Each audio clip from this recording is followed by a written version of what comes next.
Welcome to the Deep Dive. Today we are tackling a really fundamental question for Indian democracy. How we divide up the seats in the Lok Sabha, our House of the People, among all the states. Yeah, and this isn't just some, academic numbers game. Our guide for this deep dive is a really fascinating report from the VD Center for Legal Policy. Lalit Panda and Ritvika Sharma put it together. Yeah. It's an independent piece of work, and it's important to mention it was enriched by insights from some really sharp minds, Professor Louise Tillen, Professor Aditi Alok Prasanna Kumar, and several others who helped with the research. And what really jumped out at me from this report, honestly, is how they frame the core issue. They call it a nation's procrastination, which feels pretty accurate. For decades now, we've basically avoided a necessary reevaluation of how Lok Sabha seats are distributed to reflect, actual population shifts. Ever since the 42nd and later the 84th Amendments put a freeze on it. Those freezes. Yeah, they were officially about pushing population control. That was the stated rationale. But, you could certainly argue they also conveniently protected the political clout of states where population growth was slower. Definitely a political dimension there. So, you see, it's not just abstract numbers. We're talking about the very levers of power in Delhi potentially tilting quite dramatically.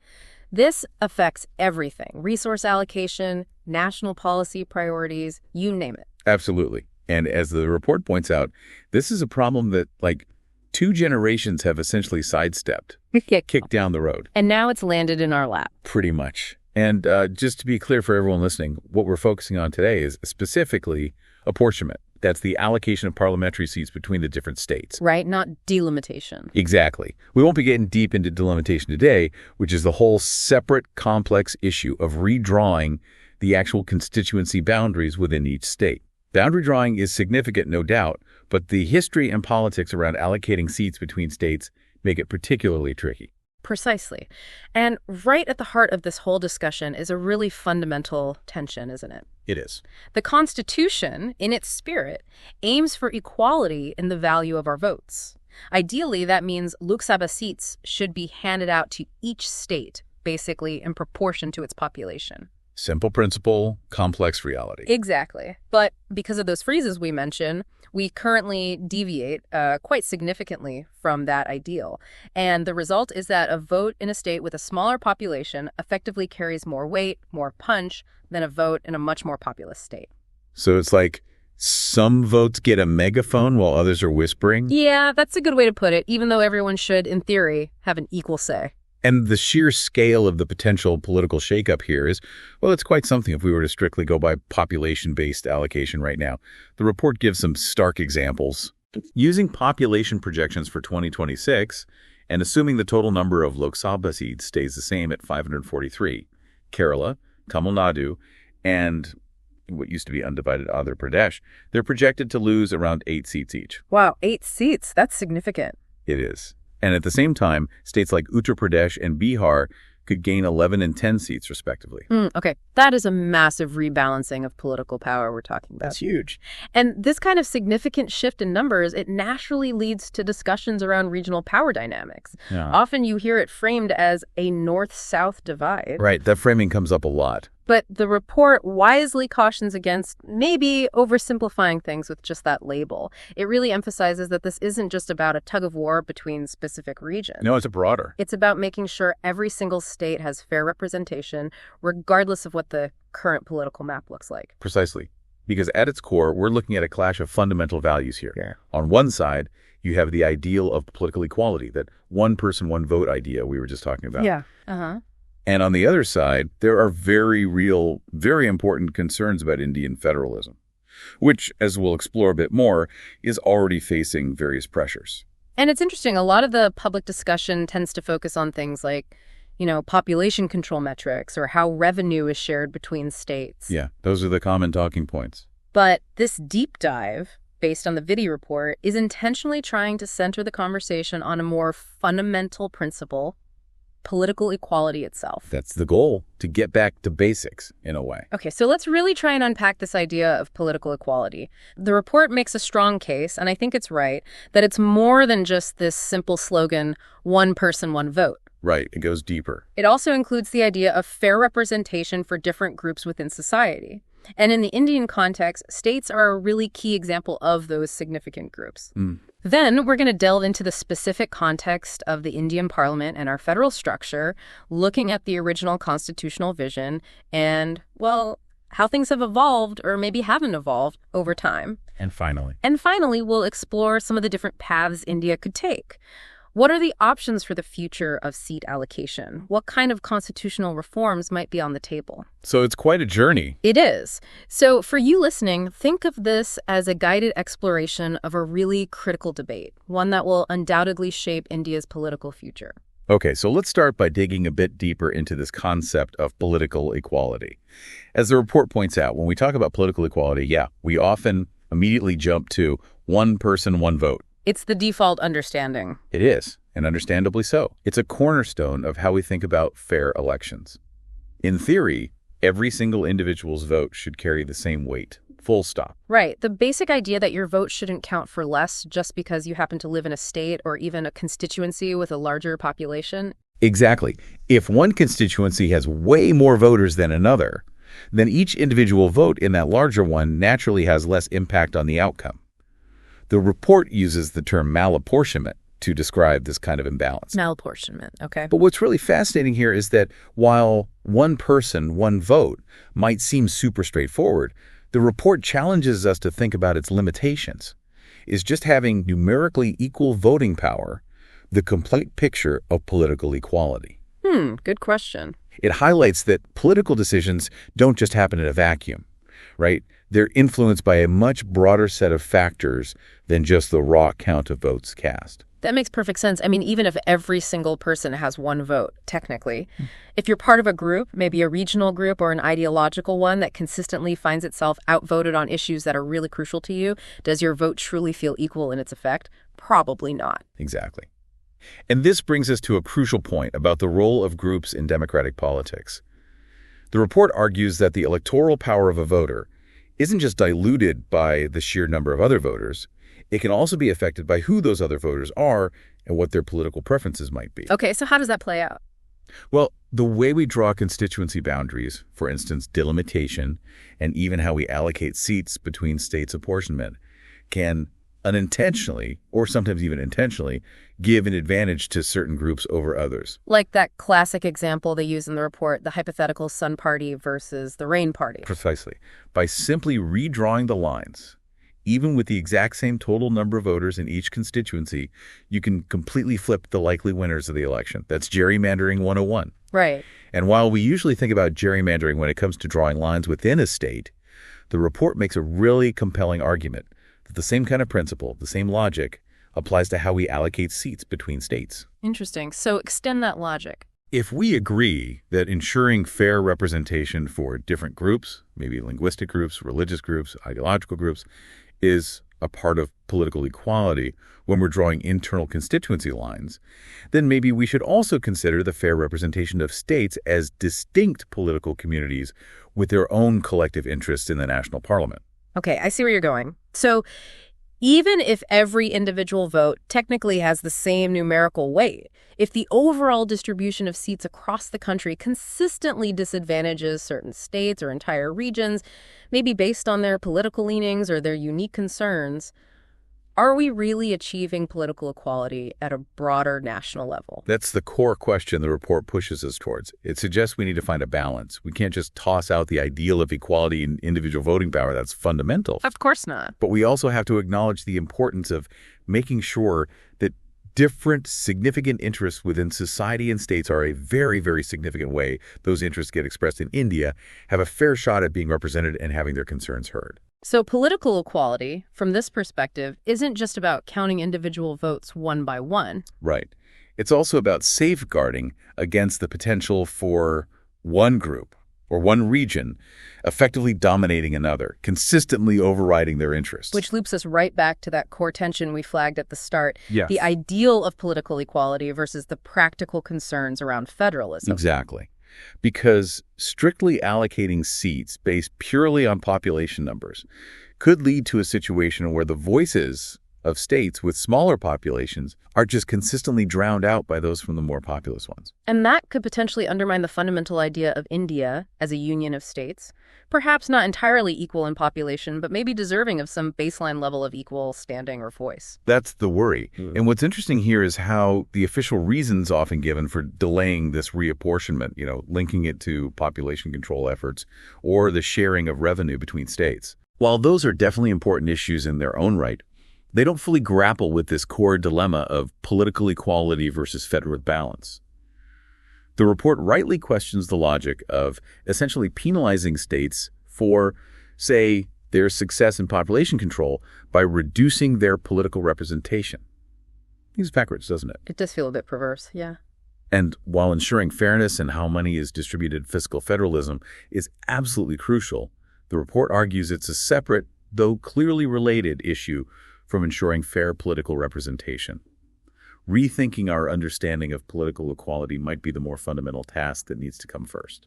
Okay, that's a really helpful clarification. So we've taken a good look at what political equality might mean beyond just the simple one person, one vote mantra. Now let's pivot to the specific context of the Indian Parliament and our particular federal structure. What was the original vision back in the Constituent Assembly days for how the Lok Sabha and the Rajya Sabha would function in terms of representation? Well, the Constitution, as the report emphasizes, does indeed strongly favor the one-person, one-vote principle, especially for the Lok Sabha. The Supreme Court has even affirmed over the years that this implies a certain level of parity or near parity in the value of votes across constituencies. So the basic design was clear. The original vision, particularly for the Lok Sabha, was pretty clear. A House directly elected by the people with seats allocated to the states largely in proportion to their population. And then, within each state, those seats would be further divided into constituencies that were supposed to be roughly equal in population size. So far as practicable. So far as practicable. That phrase does leave a little wiggle room, doesn't it? It does, usually interpreted to account for administrative or geographical difficulties, not necessarily political ones. And what about the discussions that happened way back then in the Constituent Assembly when they were drafting all of this? Did they anticipate these kinds of tensions we're wrestling with today? Oh, absolutely. The report delves into the Constituent Assembly debates. And it's clear the framers were very much aware of these potential issues. There were lively discussions about, for example, what the ideal size of the Lok Sabha should be. Really? Like what? Well, some members, like K.T. Shah, voiced concerns that setting a hard maximum number of seats could eventually lead to a situation where each MP represented a huge, maybe unmanageable number of people. Prescient. Indeed. There was also a strong focus on the principle of parity within states, making sure that inside any given state, the number of people in each Lok Sabha constituency was roughly the same. Okay, that covers the Lok Sabha's original intent. What about the Rajya Sabha, the Council of States? What was its intended role in this representational scheme? The Rajya Sabha was conceived differently. It was meant to be a more, let's say, deliberative body, a chamber for second thought, as the report nicely puts it. A cooling saucer, some called it. Kind of, yeah. And crucially, it was also intended to represent the states as entities within the parliament, really highlighting the federal character of our Constitution. But how should that state representation work? Was there agreement on that? Not entirely. There were definitely different ideas floating around. Some people, again, K.T. Shah was one, argued for strictly equal representation for all states, regardless of their population size like the U.S. Senate model. They saw the Rajya Sabha as representing territories, the states themselves, rather than just the number of people in them. And the other view? Others favored allocating Rajya Sabha's seats based on population, similar to the Lok Sabha, though sometimes suggesting a formula that might give a bit more weight proportionally to smaller states, what we might call digressive proportionality today. So the compromise they eventually landed on wasn't strict equality for all states in the Rajya Sabha? No, it wasn't. The formula they adopted was largely based on population, although it does give a slight mathematical advantage to less populous states compared to a purely proportional system. It's not equal representation per state, but it's also not directly proportional to population either. And that specific formula, how the seats are divided up, it isn't even written directly into the main articles of the Constitution itself, is it? That's correct. It's actually laid out in the fourth schedule of the Constitution.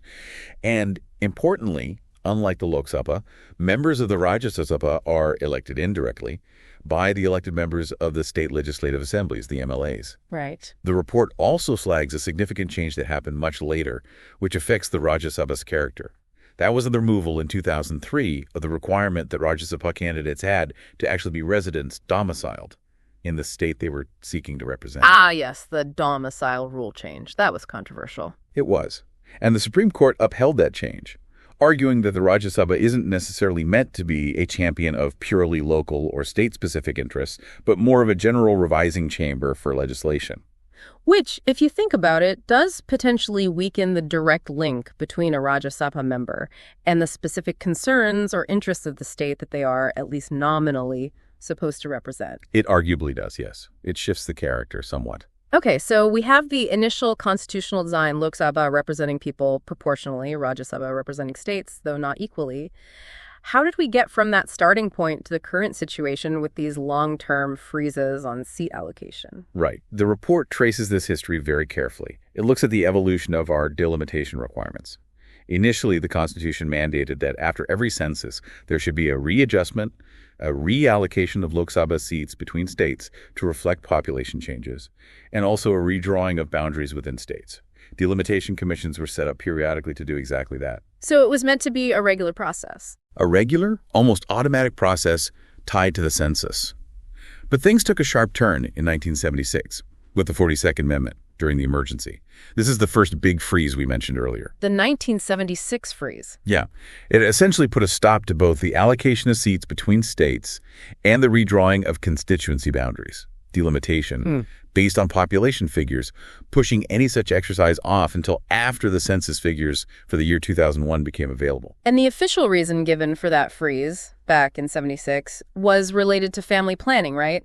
To encourage states to actively pursue population control measures without being punished electorally for success. That was the stated justification, yes. But as we discussed earlier, the report is quite critical of using political representation as a tool for demographic policy. It seems like a blunt instrument. Very blunt. Yeah. The report highlights the inherent unfairness of collectively impacting the political representation of millions of individuals within a state based on the overall demographic trends of the entire state. It feels like a collective penalty, almost. And it also raises serious questions about whether it's effective or even ethical to use political representation as leverage for population control, potentially infringing on individual reproductive autonomy and choices. Okay, so that takes us to 2001. What happened then? Did the freeze end? Well, not exactly. Then we had the 84th Amendment in 2002. This amendment extended the freeze on the allocation of seats between states even further. Kicking the can again. Essentially, yes. Yeah. It pushed that decision off until the first census that takes place after the year 2026. So potentially the 2031 census, though the timing depends on when the next census actually happens. Right. But they did do some delimitation within states around that time? They did. But crucially, the 87th Amendment in 2003 specified that the delimitation exercise that took place in the early 2000s, the redrawing of boundaries within states, would be based on the population figures from the 2001 census. But, and this is key, it explicitly stated that this internal delimitation would be done without changing the total number of Lok Sabha seats allocated to each individual state. Ah, okay. So they shuffled the boundaries inside the states to equalize constituency sizes based on 2001 data, but the total number of MPs each state sent to Delhi remained frozen based on much older figures. Exactly. The number of seats per state remained locked to the 1971 census figures due to the earlier freeze. So, as things stand now, we haven't had a fundamental reallocation of Lok Sabha seats between the states based on population changes since way back before that 1976 amendment, effectively since the 1971 census data was applied. So that's nearly half a century. Almost 50 years, yeah. And as the report notes, the census that was originally supposed to happen in 2021 got delayed due to the pandemic, which just adds another layer of uncertainty to the timeline for any future reapportionment after 2026. This historical overview really hammers home that nation's procrastination point the report makes. We've essentially been pushing this fundamental decision down the road for decades. Decade after decade. Now, let's shift gears slightly and talk about the current state of Indian federalism. The report argues quite strongly that this is a really crucial backdrop for understanding all the complexities involved in reapportionment. Why is understanding federalism so key here? The report emphasizes that any discussion about reallocating Lok Sabha seats can't happen in a vacuum.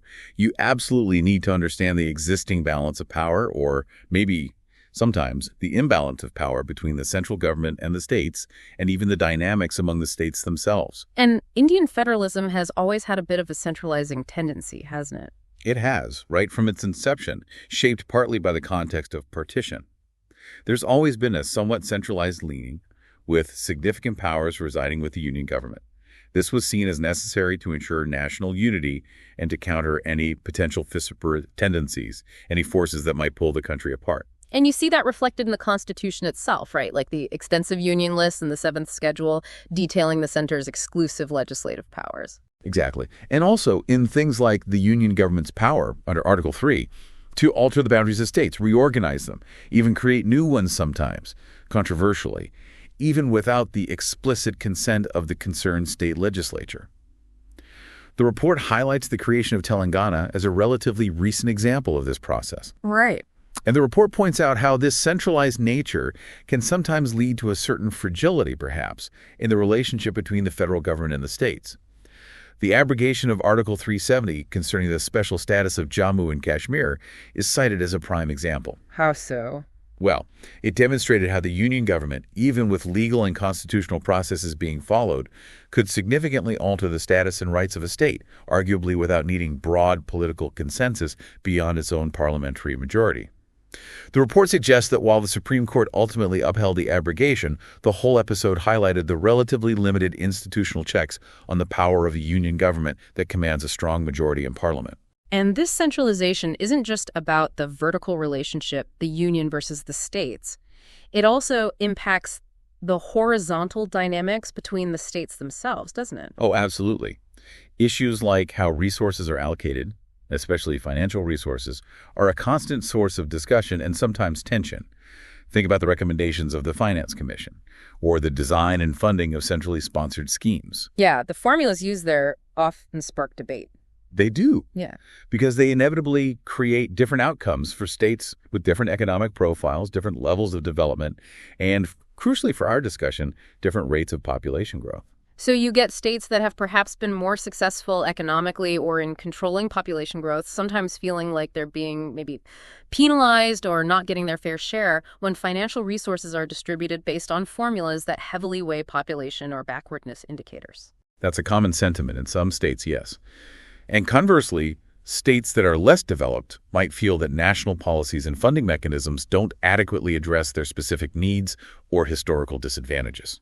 And the Rajya Sabha in its current form doesn't really act as a strong counterweight to these dynamics. The report argues perhaps not as strongly as it might have been originally intended, partly because, as we discussed, it doesn't offer equal representation to all states regardless of population size. Bigger states get more seats. Right. And also that removal of the domicile requirement might have further diluted its role as a direct, unfiltered voice for the specific interests and concerns of individual state governments or populations. Okay, so pulling this together, if we were to move towards a system of Lok Sabha seat allocation that was purely mathematically proportional to population, without simultaneously addressing these underlying issues of federal power balance and interstate resource allocation, what's the risk? The report suggests it could potentially worsen the majoritarian tendencies within our political system. It could further disadvantage states with smaller populations, not just in terms of their raw numerical strength in parliament, but also in their ability to influence national policy debates, negotiate effectively with the center, and feel like their unique perspectives are genuinely valued. So it could exacerbate existing imbalances. That's a really key takeaway, yes.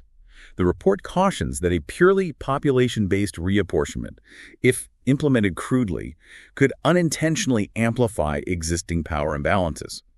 It could potentially fuel resentment and friction between states if it isn't handled very carefully, perhaps as part of a broader package of reforms that genuinely respects federal principles and ensures all states feel fairly represented and heard politically and fiscally. Okay, so we've really laid out the complexities, the history, the constitutional framework, the federal tensions. Now we come to the really big, forward-looking question the report poses. What kind of democracy do we want to be? Yeah, the crux of it all. The report delves into some of the interpretative choices and potential paths for constitutional reform that India could consider regarding seat allocation. Let's start by looking at maybe the simplest, or at least the most familiar option, Just postponing this decision even further, kicking the can down the road again, is that a viable or even a desirable option? Well, the report acknowledges that further postponement, essentially delaying the reapportionment beyond the post-2026 census for a third time, is certainly a political possibility. Governments might find it expedient. The path of least resistance, perhaps? Could be seen that way. Yeah. However, the report raises some pretty serious questions about the justifications for doing so. The original rationales promoting population control, ensuring fair revenue sharing, as we've discussed, they don't really hold up strongly against the fundamental principle of political equality and representation based on current realities. So the old excuses don't really work anymore? Arguably not. The report also points to some Supreme Court judgments, like the R.C. Pogel case, which dealt with reservations in Sickham's assembly. While that was a different context, the court suggested that the one-person, one-vote principle doesn't necessarily demand absolute mathematical decimal point precision and does allow for some degree of flexibility or deviation, especially for historical or unique reasons. Okay, so the courts might allow some flexibility. But even with that potential wiggle room, wouldn't delaying this indefinitely risk fundamentally undermining the very principle of representation reflecting current populations? It feels like it goes against the spirit of the Constitution, even if not the absolute letter after the amendments. Exactly. That's the counterargument. While the courts might be hesitant to step in and mandate a strictly population proportional apportionment against the will of Parliament, continuing to postpone it indefinitely could be seen as actively violating the fundamental spirit of representational democracy. It becomes harder and harder to justify. Yes. And the report also notes that, conversely, there's probably not much in the Constitution that would actually give the courts the power to prevent a future Parliament from implementing population proportional allocation, if it chose to do so, even if concerns about federalism are raised by some states. The constitutional provisions about how Lok Sabha seats are allocated seem fairly clear in their original intent towards proportionality, even if that phrase, so far as practicable, offers some leeway for logistical, not political, adjustments. Okay, so further postponement seems problematic, not really an ideal solution. What about some of the other concrete options discussed? The report mentions the idea of simply having a larger Lok Sabha. How would increasing the total number of seats change the equation? Right, a larger Lok Sabha. This is floated as one potential way to sort of square the circle. It could accommodate both the overall growth in India's population and the need for more equitable representation between states, potentially without forcing states with slower population growth to actually lose seats compared to their current number. So the idea is if the pie gets bigger, everyone can get a slightly larger slice, or at least not a smaller one, even if the relative proportions change. Pretty much. If the total number of seats is increased significantly, then even if you apply a strict population-based allocation formula, the absolute number of seats for most, maybe even all, states might stay the same or even see a slight increase compared to today's 543. It avoids the politically painful scenario of states losing representation. That sounds like it could be a politically palatable compromise, perhaps. But what kind of increase in the total number of seats are we realistically talking about here? Would it be a small adjustment? Well, the report illustrates this with a striking example. If we were to try and go back to the kind of ratio that was discussed in the Constituent Assembly, which was roughly one representative for every 750,000 people. Okay. And if we apply that ratio to the projected population for 2026, the total number of Lok Sabha seats would have to jump from 543 to around 1,872. Wow. Over 1,800 MPs. That's a massive increase. More than triple the current size. It's huge. Wouldn't that come with its own massive set of practical challenges and potential downsides? Just imagine Parliament functioning with that many members. Absolutely. The report absolutely raises concerns about manageability. How effective would the quality of debate and deliberation be in such a large House? Would it become unwieldy? Difficult to conduct business? Seems likely. On the other hand, the report also throws in a counterpoint. It suggests that a significantly larger Lok Sabha could, potentially, serve as a better counterbalance to the power of the executive branch. How so? By giving more individual legislators a platform, a voice, more committee roles. It might dilute the concentration of power and make Parliament, as an institution, stronger relative to the government. It's a trade-off to consider. An interesting perspective. Okay, what else? The report also briefly touches on an alternative idea, basing apportionment not on total population, but on the number of registered voters. What's the thinking behind that? Yeah, that comes up sometimes. The argument is that focusing on the number of registered voters, or perhaps even actual voters who turn out, might give a more accurate picture of active political participation. Maybe representation should reflect those who actually engage in the process. Okay, I can see the surface logic. But the report quickly dismisses this as potentially quite problematic, even dangerous. Why? Well, think about the incentives it could create. It might actually incentivize state governments or political actors within states to disenfranchise certain segments of their population, maybe minorities, maybe the poor, maybe migrant workers, in order to artificially inflate their state's proportion of seats relative to its population. Ooh, that's a dark path. It really is. Moreover, it might inadvertently penalize states that actually have higher rates of voter registration and turnout, which seems completely counterintuitive if you want to encourage democratic participation. Yeah, you'd be rewarding voter suppression, essentially. Exactly. The report strongly suggests that sticking with total population as the basis for apportionment, despite its own challenges, is much more likely to lead to better quality, more inclusive representation in the long run. Good representation might even help improve voter turnout, not the other way around. That makes sense. The potential negative incentives of using voters seem too high. Okay, what about this distinction the report makes between full proportionality in the Lok Sabha versus something called digressive proportionality? What's that? Okay, so full proportionality, as the name implies, would mean strictly allocating Lok Sabha seats based precisely on each state's share of the total national population. If you have X% of the population, you get X% of the seats, more or less. The pure mathematical approach. Yes. Digressive proportionality, on the other hand, is a system where the ratio of population to seats isn't uniform across all states. It digresses, meaning smaller states might be given a slightly higher proportion of seats relative to their population compared to the larger states.